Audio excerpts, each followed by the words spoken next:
Hey everyone, welcome back for another deep dive. Yes, welcome back. This time we're going deep into Dolly Alderton's Everything I Know About Love. Ooh, fun. We'll be talking about love and friendship and just figuring yourself out in your 20s. Such a crazy time. It's going to be a wild ride. For sure. Alderton's book is a mix of, personal stories. Yes. And just like funny observations about life. And there are even some lists of things she's learned along the way. Some real gems in there. So our mission today is to dig into all of that. Yeah. And see what wisdom we can mine from Alderton's experiences. Totally. And hopefully have some laughs along the way. Oh, definitely. So to kick things off, we're going back in time to the early 2000s. Okay. Picture this. It's the suburbs. Okay. And there's like this feeling of boredom hanging in the air. I can practically smell it. You know that feeling of waiting for life to actually begin? Oh, yeah. That's so real. Like you're stuck in this holding pattern, just waiting for something to happen. Alderton captures that perfectly. She really does. But then, bam, Uh-huh. enter MSN Messenger. The OG. It was like this lifeline to the outside world. Yeah, digital lifeline. Suddenly you could connect with friends and even boys. Boys. All from the comfort of your bedroom. It was revolutionary. Alderton even describes it as an escape out of my suburban doldrums and into an abundance of human life. Love that. It was such a game changer. It really was. Think about it back then. Yeah. There were no selfies or video chats. Oh, yeah. It was just words on a screen. And so much angst. Oh, yeah. But it fueled those teenage fantasies. Totally. And speaking of boys, Here we go. Alderton's early experiences with them are both hilarious and cringeworthy. I can only imagine. She talks about creating these elaborate online personas Oh my God. and having these like intense weeks-long conversations Wow. without ever seeing the guy's face. What? It's like digital pen pal romance. That's crazy. So then we move on to boarding school, A new chapter. which Alderton describes as a crash course in dealing with Oh. real-life boys. Uh-huh. She says the goal was to acclimatize to boys, Right. but it didn't always go smoothly. Oh. Like that story about her friend Farley and the green-themed traffic light party. Oh, no. Tell me more. Poor Farley showed up in head-to-toe green, Oh, no. while everyone else had just a green accessory. Oh, It's like a classic example of the pitfalls of going to an all-girls school. Oh, totally. And then there's the drinking culture at boarding school. Oh, yes. It was surprisingly relaxed. Really? Remember those stories about the shampoo bottle vodka? Oh, my God. This sounds chaotic, but kind of fun. I kind of wish I went to boarding school now. But there was also like this sense of trust and respect between the students and teachers. They were treated like young adults. Maybe that's why it worked. It's such a contrast to that earlier suburban experience. Yeah. Then comes university, Okay. and with it, the arrival of Drum roll. family Yeah. faces. Suddenly, those boys had faces and profiles. The game has changed. You could scroll through tagged photos Yeah. and strategically add the cutest guys. Guilty as charged. Alderton admits to doing this herself. Me too. But Facebook wasn't just about finding boys. It was about... It was about presenting yourself in a certain way. Right. It was the beginning of this curated online self that we see even more of today. So true. And speaking of self-presentation, Okay. Alderton doesn't shy away from sharing her intense focus on Let me guess. sex at age 18. I knew it. She even calls herself the Sir Walter Raleigh of potatoes, tobacco, and shagging. Okay, that's a new one. She was all about it. It's kind of refreshing. She talks about not understanding why everyone wasn't doing it all the time. Really. Like it was this huge adventure. It's the joys of youth. But then she mentions how that feeling insidiously evaporated by her 19th birthday. Haha. Which, let's be honest, is probably for the best. Yeah. It shows how these intense phases in our lives can be fleeting. They come and go? So Alderton moves to London in her early 20s. Okay, on to the big city. And things get even more interesting. I bet. She describes this period as one of heightened eccentric debauchery. I love it. The anecdotes from this time are pure gold. Give us the goods. Like the one where she and her friend are still drinking Baileys with a cab driver they invited in the night before, What? while their other friend is getting ready for a 9 a.m. lecture. Oh my God, no way. It captures that feeling of invincibility and recklessness That only comes with youth. that comes with being young and living in a new city surrounded by friends. Those were the days. But amidst all the partying, heartbreak strikes. Oh. Alderton's first major heartbreak with a guy named Harry hits her hard. Poor Alderton. And it doesn't just affect her emotionally. It doesn't. It impacts her relationship with food. Oh, no. This is where we see Alderton's experience with disordered eating. That's tough. It's a reminder that these issues can affect anyone, Yeah. even someone who, as she puts it, was always a hungry girl. So true. And the reactions from her friends are a mix of concern Yeah. and compliments about her appearance, Oh, boy. which adds another layer of complexity to the situation. Definitely. Then comes a new relationship with Leo. Okay, new guy. And this relationship unknowingly plays a role in her recovery. Interesting. It's a reminder that healing can come from unexpected places. It really can. But this period also brings the challenges of being the third wheel Oh. in her best friend Fairley's relationship. Oh, yeah. It's that classic dilemma of feeling left behind as your friend's couple. I've been there. Alderton captures that frustration perfectly. She really does. And amidst all of this, they move to Camden, Okay, new digs. a place she describes as perilously uncool. Oh, dear. It's a far cry from the trendy areas her musician boyfriend frequents. Yeah, I can imagine. But they find comfort and a sense of belonging in this uncool place. That's nice. It's a reminder that sometimes the best places to be are those where you can just be yourself Totally agree. without any pretense. Right.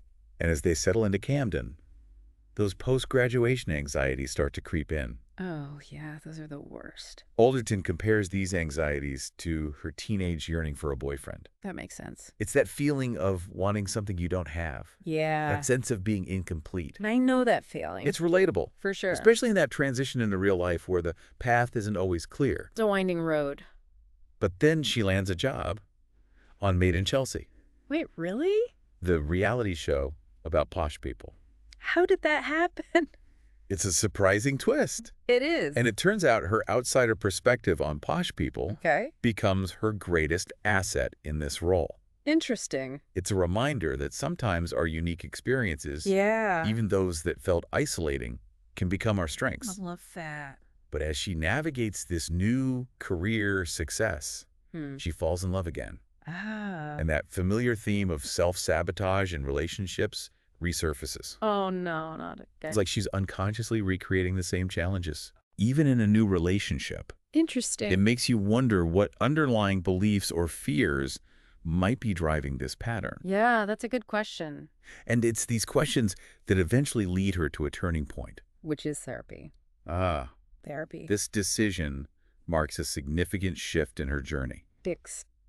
She describes feeling anxious Yeah, and like she's falling apart, that's rough. a sentiment that many people in their late 20s can relate to. Absolutely. Yeah, it's like when things aren't going exactly as planned and you start questioning like all your choices, Yeah, wondering if you're, messing it all up. totally. It's a common experience, It really is.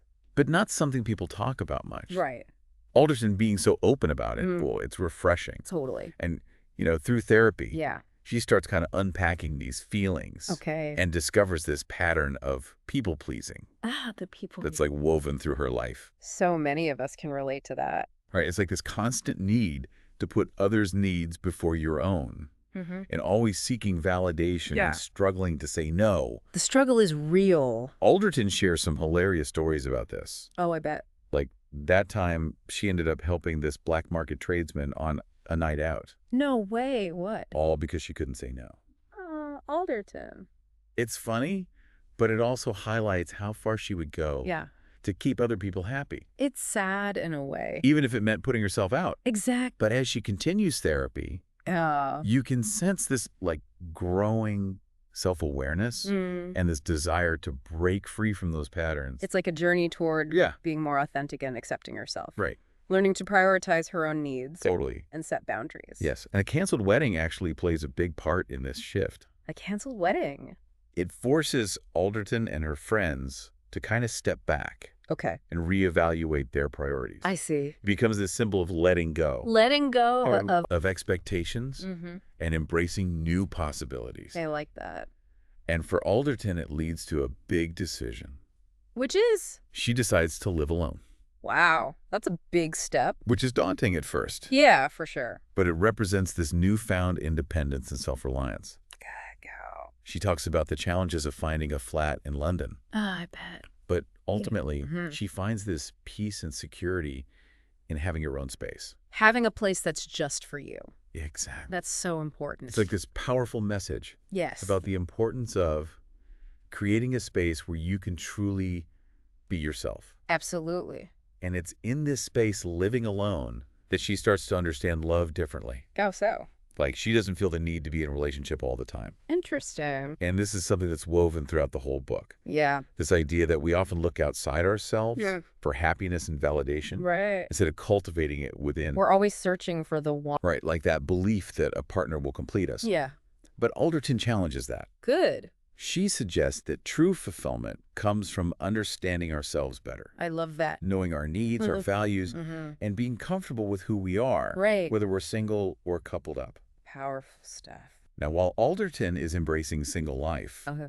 her friend Farley is in a long-term relationship. Okay. Different paths. And we see this contrast in their styles. How so? Farley thrives in that traditional committed partnership, while Alderton, craves those intense early-stage sparks. Okay.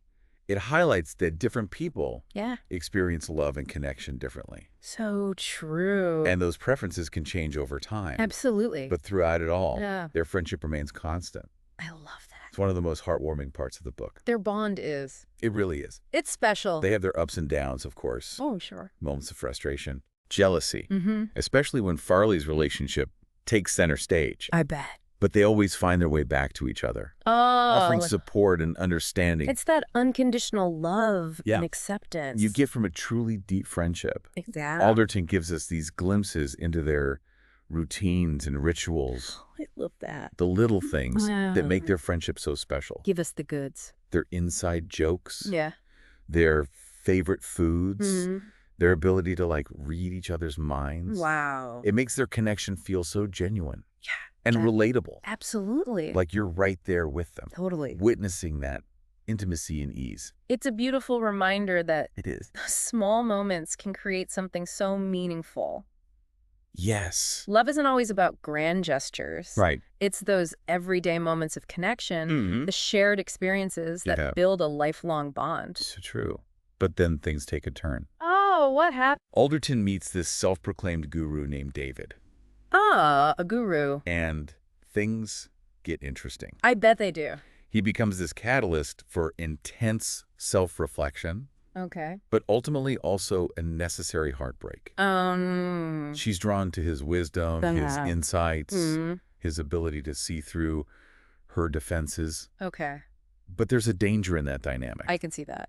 David, with his guru persona, Yeah. has a certain power over Alderton, who's already in a vulnerable place. Exactly. She's seeking guidance and validation. And he, with his talk about her inner spirit and unfillable void, Oh, boy. well, he feeds into those insecurities. It's a reminder that Yeah. even while seeking self-improvement, we need to be wary Yes. of those who might take advantage of our vulnerability. Exactly. It's a tough balance Yeah. between being open to new ideas, Yeah. but also maintaining a healthy skepticism. So true. But even though she's attracted to him, Alderton choosing to end things with David, well, it shows growth and self-awareness. It does. She recognizes that she deserves more Right. than a relationship that feels manipulative and draining. Exactly. It's a powerful example of setting boundaries, Yes. even when it's tough. It shows her commitment to her own well-being, Absolutely. even if it means letting go of something exciting. And this decision allows her Yeah. to embrace her own path. Right. Finding love and connection in unexpected places. And one of those places is within her own home. Oh, how so? She makes the bold choice to stay in London, Okay. even as her friends are pairing off and moving out. Wow. So she's staying put She is, while everyone else is moving on. it's like this commitment to Yeah. her own life, Yeah. her city, Okay. her own story. She's creating a home for herself, She is. even if it means living alone. It's rejecting that pressure Yeah. to find a partner and settle down. To follow that prescribed path. Exactly. It's about defining happiness on your own terms. I love that. And as Alderton settles into this new life, Yeah.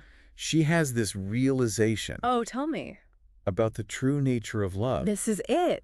It's like the culmination of her journey, The answer to all the questions. the answer to the questions she's been wrestling with throughout the entire book. Oh, okay, so what is it? She realizes that Love isn't just those big romantic moments. Okay. Or like finding the one. Right. It's more about the everyday connections. Okay. The little acts of kindness, the shared history that bonds us to other people. Those little things. And she finds this love. Where? Not just in romantic relationships. Okay. But in the deep bonds she has with her female friends. The power of friendship. She describes their routines, their inside jokes, how they just get each other.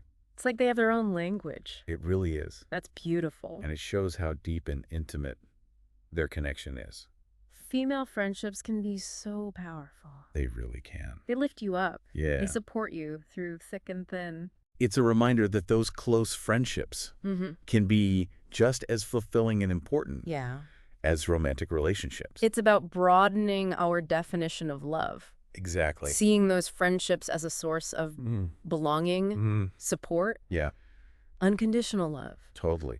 And speaking of love in different forms, we can't forget Alderton's wild dating stories. Yes, the dating escapades. Her bad date diaries are hilarious. Spill the tea. Remember the guy who tried to impress her with his wine knowledge? Oh. But ended up spilling red wine all over her white dress? Oh, no. Classic. Classic bad date story. Or the one who spent the whole date talking about his ex. The worst. But it's all told with such humor and self-awareness.